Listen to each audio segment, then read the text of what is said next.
اعوذ باللہ من الشیطان الرجیم بسم اللہ الرحمن الرحیم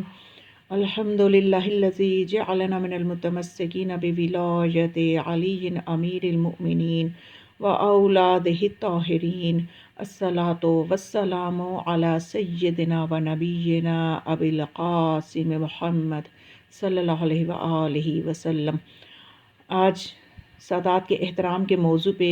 کچھ نکات آپ کی سماعتوں کے حوالے کرنا چاہتی ہوں، تاکہ ہمارے درمیان جو یہ الجھن پائی جاتی ہے، عموماً لوگ بحث کرتے ہیں کہ سادات کا احترام کس حد تک کرنا چاہیے، یا کہ گناہ گار سادات کا احترام کرنا چاہیے یا کہ نہیں کرنا چاہیے۔ تو اس موضوع کو ہم قرآن، روایات اور عقلی دلائل کی روشنی میں سمجھنے کی کوشش کریں گے کہ ہمیں اپنا رویہ سادات کے حوالے سے کیا رکھنا چاہیے، کیسا رویہ اپنائیں کہ رسول سرور کائنات ہم سے راضی ہو جائیں۔ تو سب سے پہلے تو جو لوگ یہ بحث کرتے ہیں کہ سادات جو کہ گناہ گار ہوں ان کا احترام کرنا ضروری نہیں ہے، کہ وہ ثابت نہیں ہے شریعت میں، اس لیے کہ وہ گناہ گار ہیں۔ تو دیکھیے، سادات کے کچھ امتیازات ہیں جو باقی امت کے نہیں ہیں۔ سب سے پہلے آپ یہ چیز سمجھ لیں کہ سادات کے لیے جو ہے وہ غیر سادات اگر نکالتے ہیں صدقہ تو وہ سادات کو نہیں دے سکتے۔ سادات آپس میں ایک دوسرے کو صدقہ دے سکتے ہیں ایک دوسرے کے۔ تو اسی طرح سے خمس ہے ان کے لیے، زکوٰۃ نہیں ہے، وہ بھی غیر سادات کی طرف کی جو زکوٰۃ ہے وہ ان کو نہیں دی جا سکتی، ان کے لیے خمس رکھا گیا۔ ان کے لیے قرآن میں یہ فرمایا، رسول خدا نے فرمایا وما اسألکم علیہ اجر الا المودۃ فی القربہ، ان کے لیے مودت مانگی گئی۔ تو یہ چیز ہمیں پہلے دیکھنی ہے کہ دیکھیے کہ اگر ایک جو گناہ گار سادات ہیں ان کے حوالے سے اگر ہم بات کریں کہ اگر ایک استاد ہو، فرض کریں تو وہ نماز نہیں پڑھتا یا وہ کوئی ایسے گناہ میں مبتلا ہے کہ جو ہے شریعت میں جو جائز نہیں ہے جو چیزیں کرنا ان میں مبتلا ہے، تو کیا اس کے شاگرد کو اپنے استاد کا احترام نہیں کرنا چاہیے؟ وہ یہ سوچ کر کہ یہ گناہ گار ہے میں اس کا احترام نہ کروں، وہ استاد کا رشتہ تو استاد کی نسبت تو باقی ہے، تو اس نے تو استاد کی نسبت سے احترام کرنا ہے۔ یا اگر کسی کے خدا نخواستہ والدین گناہ گار ہوں، کوئی واجب ترک کرتے ہوں تو اسے ہم کہیں جی یہ گناہ گار ہیں، تو کیا ان کا احترام شریعت ساقط کر دے گی؟ نہیں، ہرگز نہیں، کیونکہ والدین کی نسبت سے تو احترام کرنا ہی ہے،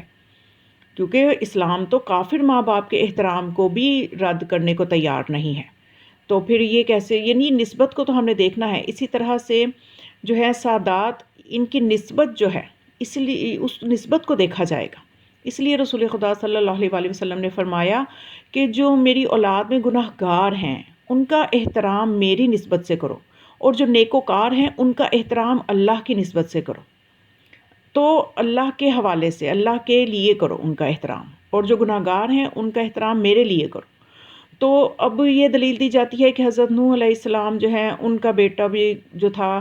حالانکہ سگا بیٹا تھا تو چونکہ گناہ گار تھا تو اس کو اس قرآن نے اس کو جو تھا اس پہ عذاب آیا اللہ کی طرف سے، قرآن میں موجود ہے، تو اس کا لحاظ نہیں کیا گیا اس کی رشتہ داری کا یا نسبت کا، حالانکہ وہ براہ راست سگا بیٹا تھا، ایک نبی کا بیٹا تھا۔ تو یہاں پہ دیکھیے کہ یہ وہ بیٹا ہے کہ جو عقائد سے ہی پھرا ہوا ہے، وہ گناہ گار نہیں ہے بلکہ وہ منکر خدا ہے، وہ توحید کا ہی منکر تھا۔ تو جو سادات ہیں، گناہ گار ہیں، وہ عقیدہ تو درست ہے ان کا، لیکن صرف یہ کہ ان کے اعمال میں کمزوری ہے، تو اعمال میں کمزوری کی وجہ سے ان کو جو ہے نہیں کہا جا سکتا کہ ان کا احترام ساقط کر دیا جائے۔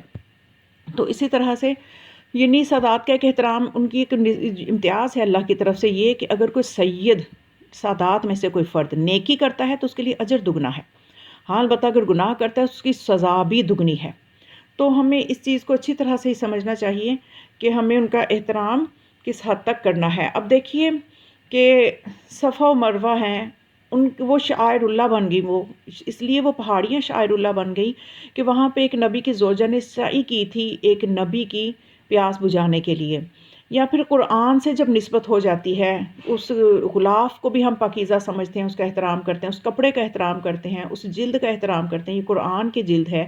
یہ کپڑا جو ہے یہ قرآن کا غلاف ہے، یعنی ان نسبتوں سے احترام کرتے ہیں۔ تو جو سادات ہیں ان کا تو خونی رشتہ ہے رسول خدا صلی اللہ علیہ وآلہ وسلم سے، علی و فاطمہ علیہم السلام سے خونی رشتہ ہے، تو ہم اس کو کیوں نظر انداز کریں؟ تو ہمیں اس کا بھی احترام جو ہے وہ کرنا چاہیے۔ تو اسی طرح سے یعنی ایک روایت ہے جو میں آپ کے لیے ہدیہ کرنا چاہتی ہوں کہ جس میں امام یہ فرماتے ہیں کہ امام علیہ السلام، امام جعفر صادق علیہ السلام یہ فرماتے ہیں کہ ہمارے خاندان میں سے کوئی نہیں مرتا مگر یہ کہ وہ سعادت حاصل کر لیتا ہے کہ اس سے قبل کہ اس کی موت ہو، یعنی توبہ کی سعادت حاصل کر لیتا ہے اس سے پہلے کہ اس کی موت ہو، گرچہ اتنا ہی وقت اسے ملے جتنا اونٹنی کے 2 مرتبہ دودھ دھونے کے درمیان ہوتا ہے۔ یعنی اس کو سعادت مل جاتی ہے مرنے سے پہلے، اگر اس کے عقیدے میں کوئی کمزوری ہو تب بھی اس کو سعادت مل جاتی ہے کہ وہ اپنا عقیدہ درست کر لیتا ہے، وہ توبہ بھی کر لیتا ہے۔ یہ سعادت کے کچھ خصوصی امتیازات ہیں۔ اس سلسلے سے میں آپ کو ایک بہت ہی خوبصورت واقعہ، بہت آپ کی جو ہے کافی سارے مسئلے کو حل کرے گا، کہ کتاب جو ہے ملاقات امام زمانہ علیہ السلام میں حقائق نمبر 34 میں یہ لکھا ہے۔ یہ واقعہ حجت الاسلام والمسلمین شیخ حاجی محمد رازی نے آفتاب اثار الحجہ میں صفحہ نمبر 80 پر نقل کیا ہے کہ علی حیدری جو ہیں یہ روایت کرتے ہیں، یہ بتاتے ہیں کہ یعنی واقعہ یہ نقل کرتے ہیں کہ یہ ان دنوں کا واقعہ ہے کہ جب وہ شریف علی، سید شریف علی جو کہ حجاز، جو کہ سعودیہ کا پہلا نام ہے، والی حجاز سید شریف علی کی حکومت کے زمانے کی یہ بات ہے۔ تو علی حیدری یہ بیان کرتے ہیں کہ جب میں حج کے لیے مکہ مکرمہ گیا تو میرے ذہن میں پہلے ہی سے یہ تھا کہ اعمال حج بجا لاتے وقت میں حضرت بقیت اللہ ارواحنا فداہ کی ضرور زیارت کروں گا، اس لیے کہ وہ ضرور وہاں پہ تشریف لاتے ہیں، کیونکہ یہ ایک متفق علیہ علماء کے درمیان طے شدہ بات ہے کہ جس جگہ امام ضرور جاتے ہیں وہ بیت اللہ ہے، اور جس وقت ضرور وہاں پہ ہوتے ہیں وہ ایام حج ہیں۔ تو اگر کوئی امام علیہ السلام کی زیارت کرنا چاہے تو یہ اس کے پاس ایک بہترین یقین کے ساتھ ایک موقع ہے کہ لازماً امام یہاں پہ ہیں، کہ کیونکہ ایام حج تو وہی ہیں جو سب کے لیے ہیں، اور انہی ایام میں ہی امام علیہ السلام نے بھی حج کرنا ہے، تو یقیناً جہاں سب طواف کریں وہاں امام علیہ السلام بھی طواف کر رہے ہیں، جہاں سب سعی کر رہے ہیں وہاں امام علیہ السلام بھی سعی کر رہے ہیں، تو یہ ایک موقع ہے کہ امام علیہ السلام سے ملاقات کی جا سکتی ہے۔ تو وہ علی حیدری یہ کہتا ہے کہ میرے دل میں حضرت کی ملاقات کا بہت زیادہ شوق تھا، تو پھر یہاں تک کہ حضرت کی زیارت مجھے کئی سال ہوئے نصیب نہ ہوئی، اور پھر میرا وہ سال بھی آپ کی زیارت کے بغیر ہی گزر گیا۔ مناسک حج سے فارغ ہو کر پہلے تو یہ ارادہ کیا کہ لبنان واپس لوٹ جاؤں، کیونکہ وطن ان کا لبنان تھا، تو وہ کہنے لگا کہ میں نے سوچا کہ مکہ اور لبنان کا فاصلہ بہت زیادہ ہے، مناسب ہے کہ مکہ میں ہی رہ جاؤں اور آئندہ سال پھر حج کروں، شاید اس وقت مجھے امام علیہ السلام کی زیارت نصیب ہو جائے۔ تو کہتے ہیں کہ 7 سال گزر گئے، حضرت علیہ السلام کی زیارت نصیب نہ ہو سکی۔ اب دیکھیے یہ ہے کہ اگر امام کے زیارت کا واقعاً شوق ہو تو یہ ہے عملی قدم۔ ہم لوگ زبانی کلامی تو بہت اظہار کرتے ہیں، دعائیں بھی، استغاثے بھی کہ مولا اپنی زیارت کروائیں، لیکن عملاً ہم کوئی قدم نہیں اٹھاتے۔ تو یہ علی حیدری جو ہے یہ عملاً قدم اٹھایا انہوں نے کہ 7 سال تک وہیں رہے کہ شاید مجھے زیارت نصیب ہو، لیکن نصیب نہ ہوئی۔ تو کہتے ہیں اسی دوران مکہ کے حاکم سید شریف علی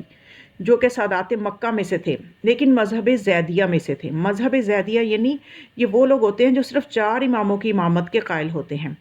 اور وہ کہتے ہیں کہ میری ملاقات سید شریف علی سے ہوئی، واقفیت ہو گئی، اور اسی طرح کبھی کبھار میں ان کے پاس جانے آنے لگا۔ تو آخری سال جب اعمال حج انجام دیے تو پہلے کی طرح ایک بار پھر خیال آیا غالباً اس سال بھی زیارت سے محروم ہی رہوں گا،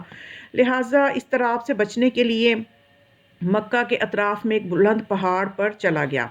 اور جب پہاڑ کی چوٹی پر پہنچا تو ایسا سرسبز علاقہ پایا کہ جہاں سبزہ ایسا تھا کہ اس سے قبل میں نے کبھی دیکھا نہیں تھا،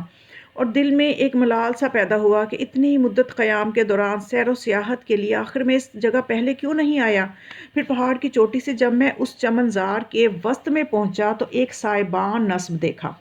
جس کے نیچے کچھ لوگ بیٹھے ہوئے تھے، اور ایک بزرگ عالم شخص سائبان کے درمیان میں بیٹھے لوگوں کو درس دے رہے تھے۔ اس بزرگ کی گفتگو سے جو میں نے سنا وہ یہ تھا کہ ہماری جدہ حضرت زہرا سلام اللہ علیہا کی اولاد و ذریت کو موت کے وقت ضرور ایمان و ولایت نصیب ہوتی ہے، اور ان کی نسل سے کوئی بھی شخص مذہب حقہ کو قبول کیے بغیر ایمان کامل ہونے سے پہلے دنیا سے نہیں اٹھتا۔ اسی دوران کہتے ہیں مکہ کی طرف سے ایک شخص آیا اور اس بزرگ عالم سے عرض کیا سید شریف علی موت کے قریب ہے، یعنی وہی جو حاکم حجاز تھا جس کے ساتھ اس کی دوستی ہو گئی ہوئی تھی علی حیدری کی۔ تو وہ شخص نے کہا کہ سید شریف علی جو کہ اس وقت شخص نے کہا کہ موت کے قریب ہے، یہ پھر جو تھا یہ عقیدہ زیدیہ تھا، امامت 4 اماموں کا قائل تھا نا یہ سید شریف علی۔ تو وہ کہتے ہیں سید شریف علی موت کے قریب ہے، آپ تشریف لے چلیں۔ میں یہ الفاظ سنتے ہی تیزی سے مکہ کی طرف چل پڑا، اور سیدھا بادشاہ کے محل میں داخل ہوا۔ میں نے دیکھا کہ والی حجاز سید شریف علی احتضار کی حالت میں ہے اور اہل سنت کے علماء اور قاضی اس کے گرد بیٹھے ہیں، اسے مذہب اہل سنت کی تلقین کر رہے ہیں، لیکن وہ کسی بھی طرح ان کا کہا ہوا کوئی لفظ بھی زبان پہ نہیں لاتا۔ اس کا بیٹا پریشانی، کیونکہ وہ مذہب حقہ پہ نہیں تھا نا، تھا تو سید لیکن مذہب حقہ پہ نہیں تھا، تو اس کا بیٹا پریشانی کے عالم میں بستر پر بیٹھا ہوا ہے، اور اچانک میں نے دیکھا کہ وہی آقا جان بزرگ جو صاحباں کے نیچے درس دے رہے تھے دروازے سے داخل ہوئے، شریف کے سرہانے آ کر بیٹھ گئے، اور مجھے یہ کشف ہوا کہ انہیں صرف میں ہی دیکھ رہا ہوں، باقی سب لوگ انہیں دیکھنے سے محروم ہیں، لہٰذا میں بغور ان کو دیکھتا جاتا تھا۔ ایسی کیفیت طاری ہو گئی تھی کہ میں انہیں جو ہے اتنے غور سے میں دیکھ رہا تھا کہ اپنی جگہ سے میں حرکت ہی نہ کر سکا۔ انہوں نے میری طرف رخ انور کیا اور فرمایا، انہوں نے اپنا رخ انور سید شریف علی کی طرف کیا اور فرمایا، قل اشہد اللہ الہ الا اللہ۔ شریف نے کہا اشہد اللہ الہ الا اللہ، پھر انہوں نے کہا قل اشہد ان محمد رسول اللہ، تو شریف نے کہا اشہد ان محمد رسول اللہ، پھر انہوں نے کہا قل اشہد ان علی حجت اللہ، شریف نے کہا اشہد ان علی حجت اللہ۔ وہ بزرگوار اس طرح ایک ایک امام حق کا نام لیتے جاتے تھے، اور علی شریف جو کہ سید تھا وہ ہر ایک کا اقرار کرتا جاتا تھا، یہاں تک کہ حضرت بقیت اللہ ارواحنا فداہ کے نام مقدس پر پہنچا تو اس بزرگ نے کہا قل اشہد ان کا حجت اللہ، کہ میں گواہی دیتا ہوں کہ آپ حجت خدا ہیں۔ شریف نے کہا کہ جب اس نے کہا کہ ہاں میں گواہی دیتا ہوں کہ آپ اللہ کی حجت ہیں، تو اس وقت مجھے معلوم ہوا کہ میں تو بڑا خوش نصیب ہوں، میں تو حضرت بقیت اللہ کی زیارت مجھے نصیب ہو چکی ہے۔ لیکن اس بات کا افسوس تھا کہ اس وقت میری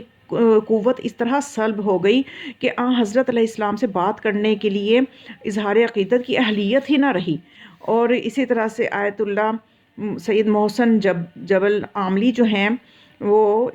جو بیان کرتے ہیں کہ دنیا سے وہ پھر یہ واقعہ بیان روایت اس کی کر کے دنیا سے وہ جب رخصت ہوئے تو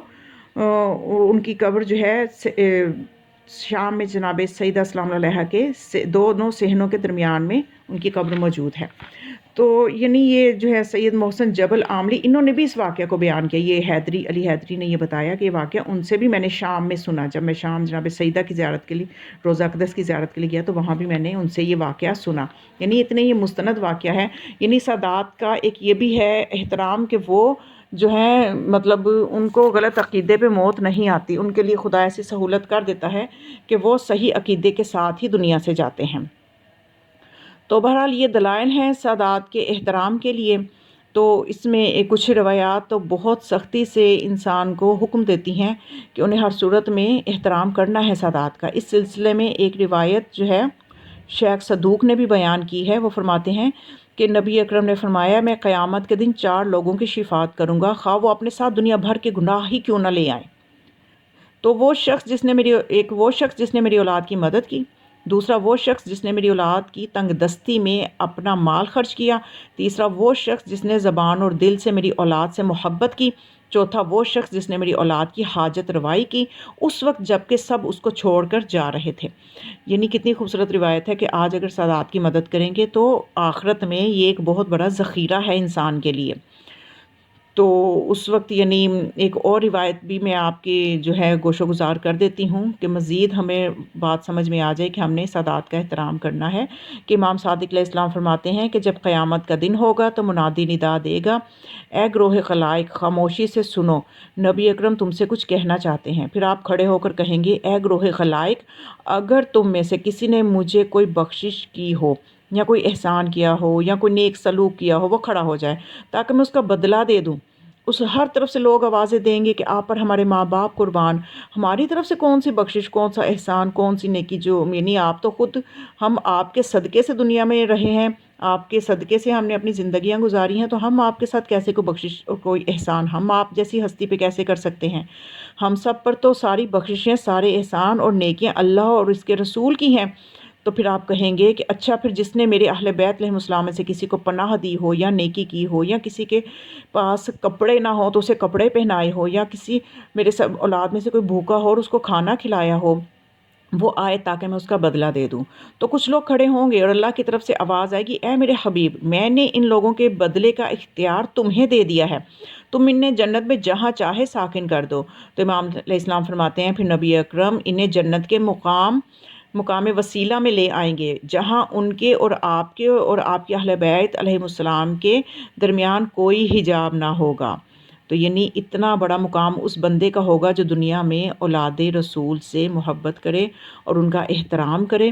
تو یہ وہ چند دلائل تھے جو میں آپ کے گوش گزار کرنا چاہتی تھی، تاکہ ہمارے درمیان یہ جو الجھن ہے کہ کیا گناہ گار سید کا احترام کرنا چاہیے یا نہیں، تو نتیجہ یہی نکلا کہ ان کا بھی احترام کرنا چاہیے اس خونی رشتے کی وجہ سے جو ان کا سرور کائنات سے ہے، اور ان امتیازات جو ہیں سادات کے وہ واضح ہیں قرآن اور روایات میں۔ وما علیہ الا البلاغ، والسلام علیکم ورحمۃ اللہ وبرکاتہ۔